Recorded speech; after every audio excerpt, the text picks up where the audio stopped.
semuanya, kembali lagi bersamaku, Jason Wilbur. Di channel ini, kita akan selalu membahas hal-hal seru seputar dunia game. Nah, hari ini, kita akan bernostalgia dan menyelami salah satu game paling legendaris dan ikonik sepanjang masa. Siapa lagi kalau bukan Super Mario Bros? Pasti banyak dari kalian yang senyum-senyum sendiri dengar nama itu, kan? Game ini bukan sekadar game, tapi sudah jadi bagian dari masa kecil banyak orang di seluruh dunia. Diciptakan oleh Shigeru Miyamoto dan Takashi Tezuka dari Nintendo, Super Mario Bros. Pertama kali dirilis di Jepang pada tahun 1985 untuk konsol Famicom, Atau yang kita kenal sebagai Nintendo Entertainment System (NES). Sejak saat itu, dunia video game gak pernah sama lagi. Coba kita inggit-inggit lagi sensasinya. Suara koin yang khas, musik latar yang ikonik, dan tentu saja, teriakan "It's menus a menus me, Mario". Game ini memperkenalkan kita pada tukang ledeng Italia berkumis tebal bernama Mario, yang memulai petualangan heroiknya melintasi Mushroom Kingdom untuk menyelamatkan Princess Peach dari cengkeraman si raja kura-kura jahat, Bowser. Ditemani adiknya, Luigi, Mario harus melewati 8 dunia yang penuh dengan rintangan, musuh, dan rahasia tersembunyi. Gameplaynya pada saat itu adalah sebuah revolusi. Konsep platforming Nia terasa begitu mulus dan responsif, melompat untuk menghancurkan balok, menginjak gumba dan kaupat rupa, serta mengumpulkan power-up seperti Super Mushroom yang bikin kita jadi besar, Fire Flower yang bisa menembakkan bola api, dan Starman yang bikin kita tak terkalahkan untuk sementara waktu. Setiap power-up memberikan strategi baru untuk melewati level. Salah satu hal yang bikin game ini begitu adiktif adalah desain levelnya yang jenius. Setiap dunia punya tema dan tantangan yang berbeda.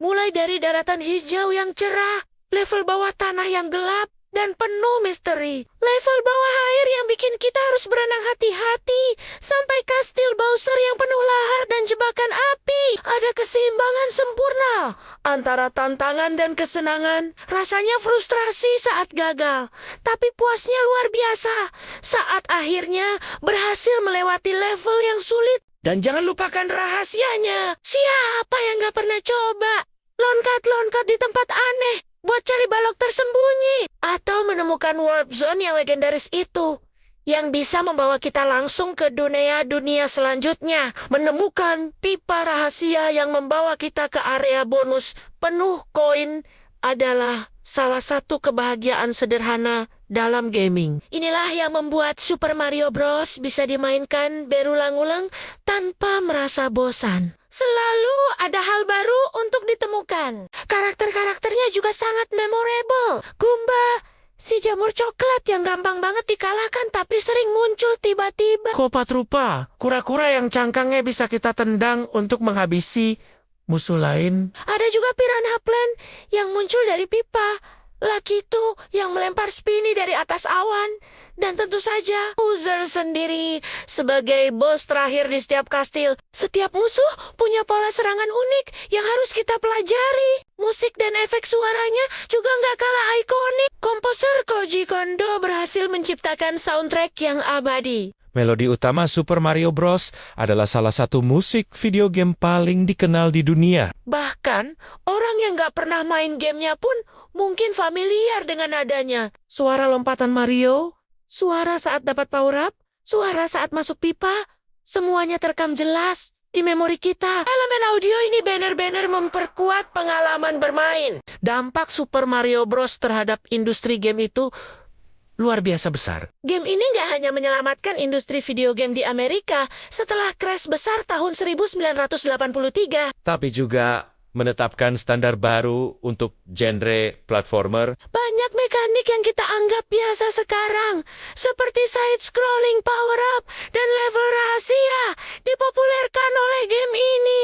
Bisa dibilang, almost every platformer game after this was in some way inspired by Super Mario Bros. Popularitas Mario juga melesat tinggi. Dari sekadar karakter video game, Mario berubah menjadi ikon budaya pop global. Dia muncul di berbagai macam merchandise, serial, television, animasi, bahkan film layar lebar. Mario membuktikan bahwa karakter video game bisa menjadi superstar layaknya karakter film atau kartun. Dia menjadi duta bagi Nintendo dan wajah dari industri video game itu sendiri. Bahkan sampai sekarang, puluhan tahun setelah rilisnya, Super Mario Bros. Masih sangat relevan. Game ini tersedia di berbagai platform modern Nintendo, seperti Virtual Console di WiiWii 3DS, dan juga lewat layanan Nintendo Switch Online. Ini memungkinkan generasi baru para gamer untuk merasakan langsung keajaiban dari game klasik ini. Dan hebatnya, gameplaynya tetap terasa solid dan menyenangkan, nggak lekang oleh waktu. Bagi kita yang tumbuh besar dengan game ini, memainkannya lagi sekarang seperti membuka kapsul waktu. Setiap level membawa kembali kenangan masa kecil saat kita duduk di depan TV tabung dengan stick NES di tangan. Berjam-jam mencoba menyelamatkan sang putri. Mungkin kita memainkannya bareng saudara atau teman-teman di rumah. Momen-momen itulah yang membuat game ini begitu spesial. Bukan hanya soal gameplay, tapi juga soal kenangan yang menyertainya.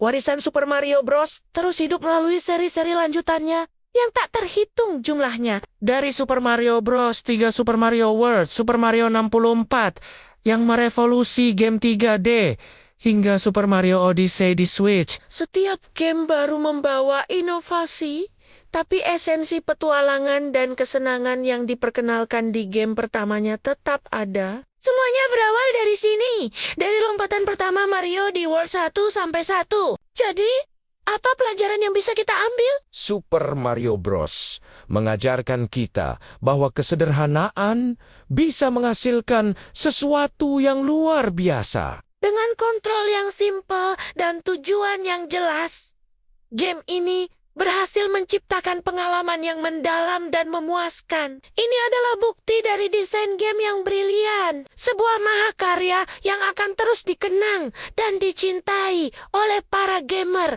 di seluruh dunia. Bagi kalian yang belum pernah coba, aku sangat merekomendasikan untuk memainkannya. Rasakan sendiri kenapa game ini begitu dicinta. Dan bagi kalian para veteran, mungkin ini saatnya untuk meniup debu dari konsol lama kalian atau mainkan lewat Switch dan bernostalgia. Sekali lagi, perjalanan ke Mushroom Kingdom selalu worth it. Oke deh, segitu dulu pembahasan kita kali ini tentang Super Mario Bros. Game ini benar-benar sebuah legenda hidup dalam dunia game. Apa kenangan favorit kalian tentang game ini? Level mana yang paling susah menurut kalian? Coba deh tulis di kolom komentar di bawah. Aku pengen banget baca cerita kalian. Terima kasih banyak sudah menonton sampai akhir. Jangan lupa untuk like video ini. Kalau kalian suka, share ke teammates kalian yang juga fans Mario. Dan yang paling penting, subscribe channel Jason Wilbert biar nggak ketinggalan konten-konten seru lainnya seputar game. Sampai jumpa di video berikutnya. Tetap semangat dan keep gaming. Bye-bye.